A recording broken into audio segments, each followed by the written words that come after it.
नारे हम्द, मुझे ये यकीन है कि मैं जिंदों के मुल्क में खुदावंद का फैज़ देखूंगा।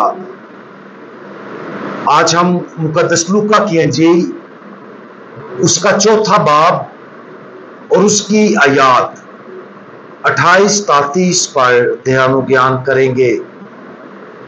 और आज हम खुदावंद यीशु मसीह के लिए लोगों का जज्बाती रद्द अमल इसके बारे में सुनेंगे। और जितने इबादत खाने में थे सब उन बातों को सुनते ही गुस्से से भर गए और उठकर उसे शहर से बाहर निकाला और उसे उस पहाड़ की चोटी पर ले गए जिस पर उनका शहर बना हुआ था, ताकि उसे सर के बल गिरा दें। लेकिन वो उनके बीच से गुजर कर चला गया। ये यकीन करना मुश्किल है कि खुदावंद यीशु के अपने लोग जो उसको जानते थे और जिनके दरमियान वो पला बढ़ा था, उसके खिलाफ शदीद गुस्सा और रद्द अमल दिखाएंगे। खुदावंद यीशु मसीह ने इबादत खाने में दाखिल होते ही इशाया नबी के सहीफे में से पढ़ा कि मालिक खुदावंद की रूह मुझ पर है और मैं इसलिए आया हूं कि कैदियों को रहाई की बशारत दूं। वो मसीहा था जो बाप की तरफ से अंबिया की तालीमात की तकमील के लिए भेजा गया था। इसके बावजूद खुदावंद यीशु मसीह को उस मुकाम पर मुस्तरद कर दिया गया। लोगों ने उसे शहर से बाहर निकाल दिया और उसे मारने के लिए शहर के करीब एक चट्टान से फेंकने की कोशिश की। एक बार फिर उन इंतहाई जज्बात को समझना मुश्किल है जिनका खुदावंद यीशु मसीह ने लोगों के हवाले से तजर्बा किया। कुछ खुदावंद यीशु मसीह के साथ अपनी पूरी मोहब्बत दिखाने आए थे और दूसरे उस पर गुस्सा निकालने और उसे जान से मारने के लिए आए थे। एक चीज जिसका तजर्बा बहुत से लोगों को हुआ है वो ये है कि जब हम वाकया ही खुदावंद यीशु मसीह के अल्फाज सुनते हैं तो फिर हम यीशु से लातल्लुक नहीं रह सकते। बेहिसी तब आती है जब खुदावंद यीशु मसीह को नजरअंदाज किया जाता है, लेकिन जब उसे सुना और समझा जाता है तो यह वाज़ेह होता है कि उसका पैगाम जवाब का तकाजा करता है। अगर हम उसके पैगाम को सुनकर उसे पूरी तरह से कबूल नहीं करते तो हम उसे और उसकी बातों को रद्द करने की आजमाइश में पड़ जाते हैं। खुदावंद यीशु मसीह हमारे साथ भी ऐसा ही करना चाहता है। वो हमसे जवाब चाहता है। पहले वो चाहता है कि हम उसे सुने, उसके पैगाम की बुनियादी नोयत को समझें और फिर कोई इंतखाब करें। वो चाहता है कि हम जज्बे और जोश के साथ उसकी पैरवी करें, हर उस चीज पर यकीन करें जो वो हमें सिखाता है और उसके नतीजे में अपनी जिंदगियों को यकसर तब्दील करें।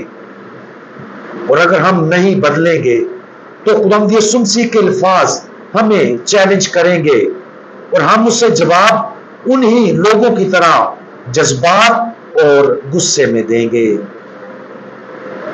आज के जमाने में इसकी एक बहुत आम मिसाल है और वो ये है कि जब कोई बच्चा अपनी राह रास्त से भटक जाता है और गुमराही का शिकार होता है तो वालिदैन उसे राह रास्त पर लाने के लिए उसकी तादीब करते हैं।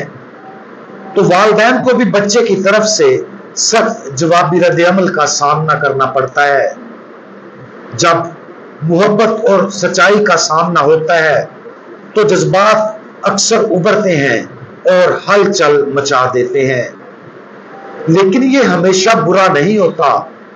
والدین کی طرف سے پیچھے ہٹنا اور سمجھوتا کرنا ایک آزمائش ہے، لیکن خداوند یسوع مسیح نے اپنے علاقے کے لوگوں کے ساتھ ایسا نہیں کیا۔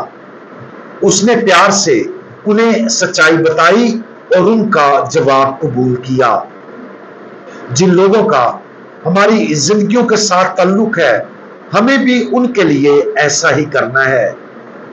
بعض اوقات ہمیں سخت لیکن محبت بھرا سچ بولنا چاہیے، جس کی دوسروں کو سننے کی ضرورت ہوتی ہے، یہاں تک کہ اگر ہمیں معلوم ہو کہ وہ ہمیں دکھ دیں گے اور مار بھی دیں گے۔ ہمدردی اور سچائی کے ساتھ ان کو چیلنج کرنا بالآخر انہیں جیت سکتا ہے۔ ہم نہیں جانتے کہ آخرکار ان بستیوں کے ساتھ کیا ہوا جنہوں نے اس دن غصے میں خداوند یسوع مسیح کو مارنے کی کوشش کی، لیکن ایک بات ہم یقین سے کہہ سکتے ہیں کہ انہوں نے خداوند یسوع مسیح کی سچائی کو لازماً قبول کیا ہوگا۔ آج خداوند یسوع مسیح کی ہمت اور محبت پر غور کریں، جب اس کے اپنے ہی علاقے کے لوگ ایمان کی کمی کی وجہ سے اس کی مخالفت کرتے ہیں۔ تمام تر مخالفت کے باوجود خداوند یسوع مسیح انہیں چیلنج کرتا ہے۔ یہ سمجھنے کی کوشش کریں کہ خداوند یسوع مسیح کا ان کے لیے چیلنج ایک رحمت تھا جو اس نے انہیں بے حسی سے نکالنے کے لیے پیش کیا تھا۔ کیا ہم اپنی زندگیوں میں محسوس کرتے ہیں کہ خداوند یسوع مسیح ہمیں چیلنج کرے؟ کیا ایسی چیزیں ہیں جن پر ہم نے غصے اور سخت رد عمل کا اظہار کیا ہے؟ اپنے آپ کو ان بستی کے لوگوں میں سے ایک کے طور پر دیکھنے کی کوشش کریں جو خداوند یسوع مسیح پر ناراض ہو گئے تھے۔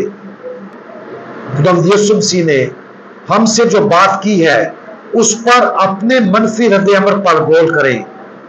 اس کے علاوہ کسی بھی طریقے پر غور کریں جو خداوند یسوع مسیح ہمارے ذریعے کسی دوسرے کے ساتھ اپنی محبت کا واضح پیغام دینے کے لیے استعمال کرنا چاہتے ہیں،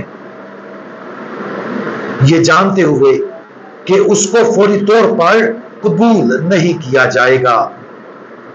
ہمت، ہمدردی، سچائی اور محبت کے لیے دعا مانگیں تاکہ ہم خداوند یسوع مسیح کی پیروی کرنے کے قابل ہو جائیں اور اپنے گھر، پڑوس، علاقے کے لوگوں کو ان کی بے حسی سے نکالنے کے لیے کام کریں، بے شک اس کے لیے ہمیں لوگوں کی طرف سے سخت غصے کا ہی سامنا کیوں نہ کرنا پڑے۔ ہم دعا مانگیں۔ خداوند یسوع مسیح، آپ چاہتے ہیں کہ آپ کے تمام بچے پورے دل سے آپ کی طرف رجوع لائیں۔ ہمارے لیے آپ کی مذمت رحمت کے اعمال ہیں جن کا مقصد ہمیں بے حسی سے نکالنا ہے۔ برائے کرم ہمیں وہ سچائیاں بتائیں جن کی آج ہمیں سننے کی ضرورت ہے، تاکہ ان سچائیوں پر عمل کر کے آپ کے زندہ کلام کی سچائیاں اپنے خاندان، عزیزوں، رشتہ داروں اور دوسروں کے ساتھ بانٹ سکیں۔ خداوند یسوع مسیح، ہمارا بھروسہ آپ پر ہے۔ آمین۔